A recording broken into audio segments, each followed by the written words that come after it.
بسم اللہ الرحمن الرحیم۔ السلام علیکم۔ اور جناب میری مائی کے لیے کیا حال چال ہے؟ اچھا جناب میری مائی کے لیے میں آپ سے یہ کہنا چاہتی ہوں کہ اگر 30 سال سے اوپر کی خاتون لپسٹک نہ لگائے، کوئی میک اپ نہ کرے، پھر بھی اس کی اسکن فریش ہو، تو دنیا کی سب سے خوبصورت ترین میری مائکے والی ہے وہ۔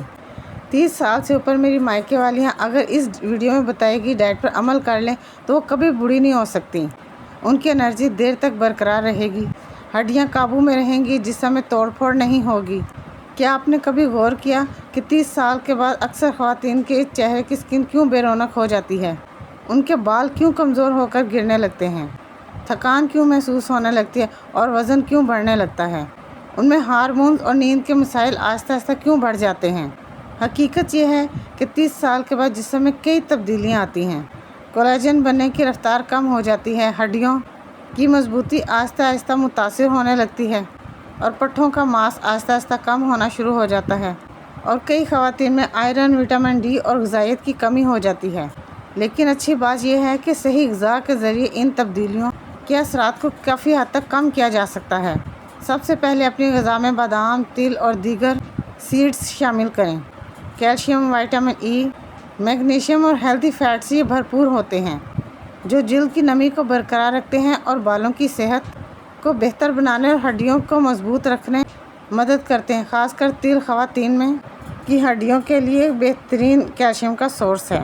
ہیلتھی فیٹ کو اپنی غذا کا حصہ بنائیں، مثلاً زیتون کا تیل، دیسی گھی، اس کا استعمال زیادہ سے زیادہ کریں۔ اکثر میری مائی کے لیے ہر قسم کے فیٹ سے پرہیز شروع کر دیتی ہے، حالانکہ ہیلتھی فیٹ جسم کے لیے بہت ضروری ہے۔ آئرن سے بھرپور غذاؤں کا استعمال بہت ضروری ہے، جیسا کہ انار، کھجور، کشمش، چقندر، پالک اور انجیر۔ یہ خون کو صاف کرنے میں اور آئرن پیدا کرنے میں بہت بہترین مددگار ثابت ہوتی ہیں۔ اگر جسم میں آئرن کم ہو تو کمزوری، سانس پھولنا، چکر، بال گرنا اور جلد کی رونق یہ سب پیدا ہو جاتی ہیں۔ اب میں آپ کو اگلی غذا کے متعلق بتاتی ہوں۔ وٹامن سی سے بھرپور غذائیں ہمیں لازمی استعمال کرنا چاہیے، جیسا کہ آملہ، لیمن، مالٹا، امرود اور دیگر پھل جسم کو اینٹی آکسیڈنٹ فراہم کرتے ہیں۔ یہ نہ صرف آپ کے جسم میں قوت مدافعت بہتر بناتے ہیں بلکہ آپ کے جسم میں کولیجن بنانے میں بھی اہم کردار ادا کرتے ہیں، جو جلد کو زیادہ دیر تک جوان اور تر و تازہ رکھتے ہیں۔ اب میں آپ کو بتاتی ہوں پروٹین کے متعلق۔ 30 سال کے بعد پروٹین کی اہمیت اور بڑھ جاتی ہے، جیسا کہ انڈے، دالیں، مچھلی، چکن اور دیگر گوشت جسم کو ضروری امینو ایسڈ فراہم کرتے ہیں۔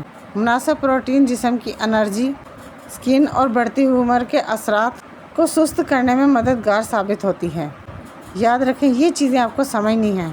ایک اور چیز جس کو اکثر نظر انداز کیا جاتا ہے وہ ہے آپ کی گٹ کی صحت۔ دہی، دودھ، یہ آپ کے گٹ کو بہتر بنانے میں مددگار ثابت ہوتے ہیں۔ گٹ صرف آپ کے ہاضمے کے لیے بہتر نہیں ہوتا بلکہ یہ آپ کے قوت مدافعت، مینٹل ہیلتھ اور آپ کے وزن کو بھی قابو میں رکھنے کے لیے بہت مددگار ثابت ہوتا ہے۔ اور کیلشیم اور وٹامن ڈی کو تو بالکل نظر انداز مت کریں۔ 30 سال کے بعد ہڈیوں کی صحت کی حفاظت کرنا شروع کر دینا چاہیے۔ دودھ، دہی، تل، بادام اور مناسب غذا ہڈیوں کو مضبوط رکھنے میں اہم کردار ادا کرتے ہیں۔ آپ میری ان باتوں پر دھیان دیں اور پھر آپ دیکھیں گا کہ آپ کیسے جوان نظر آتی ہیں۔ آپ میری باتوں کو نظر انداز مت کیجیے گا۔ چلیں اب میں چلتی ہوں۔ اللہ حافظ۔